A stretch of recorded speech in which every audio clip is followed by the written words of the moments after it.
so excited to be here. Thank you so much for having me. I'm so excited to talk to you. I remember the first time I met you was because I went to your show as an audience member.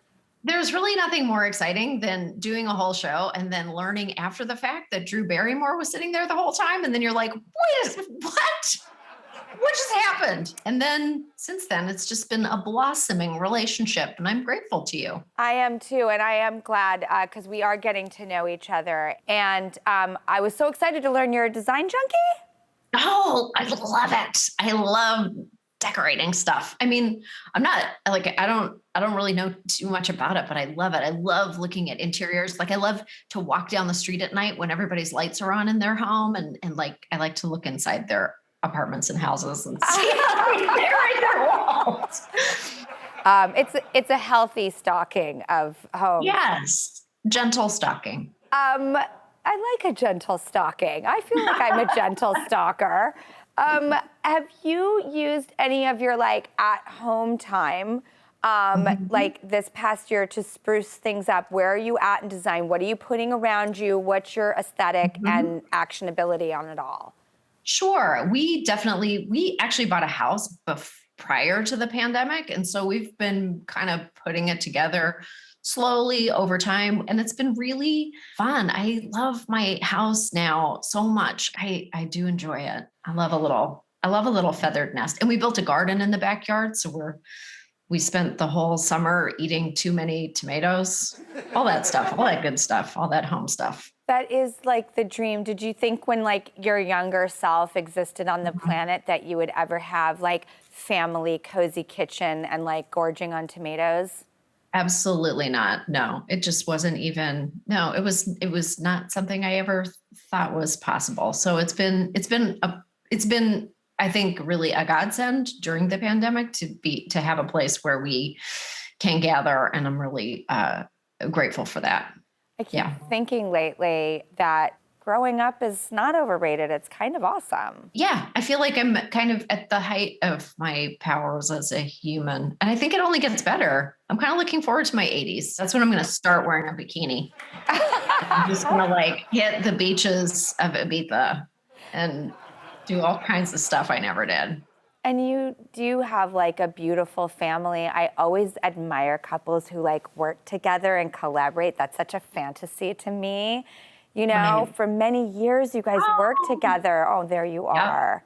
Yeah, there we are together. We've worked together so we've been together for about 24 years now. I can't ever remember how long we've been married, but it's like around 20 years. That's awful. I'm really bad at dates and stuff. But like around 20 years, and we have 3 kids, and we've just always collaborated. The only thing that's changed about us collaborating is that the scale has changed. So now people actually watch the collaborations that we make as opposed to just us. But and we're all better off for it. But how's your power designing together?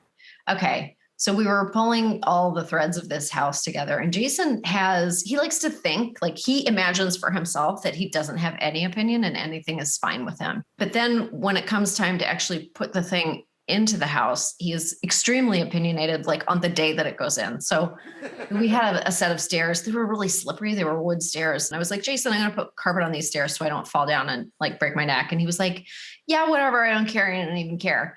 And then the day they brought the carpet to put it in, he was like, I don't want, what are we doing carpet for?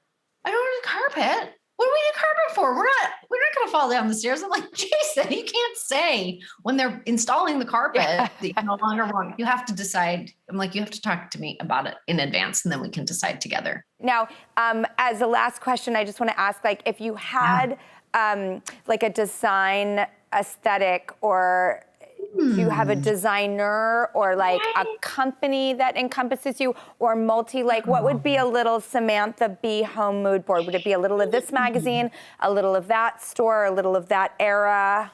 Yeah, I think it's like kind of woodsy. I think it's like a little bit of bringing nature inside, but not too much. Like I love like a wallpaper that has creatures on it, or I love, I like wood. I like wood inside and a little bit neutral with, remember like when AC/DC would play all the time, they'd be like, the guitarist has to go to a white room and calm down for 3 hours after every concert he plays. That's how I feel in my house. I'm like, yeah, I gotta like be in a place where I can just like calm down, but also have a couple of cute things to look at.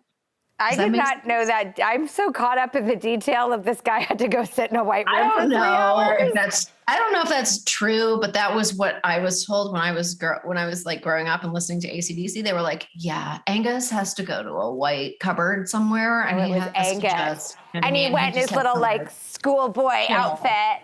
Yeah, he's like take his tie off, and he just has to sit there and breathe. And I honestly, that's how I think of my living room. It's ridiculous. I don't know why. I love everything about that answer so much that I want to just continue to keep unpacking it throughout my day and carry it with me. Samantha Bee. Full Frontal airs Wednesdays at 10:30, 9:30 Central on TBS. In its 6th season, it's the best show ever, and you are the best.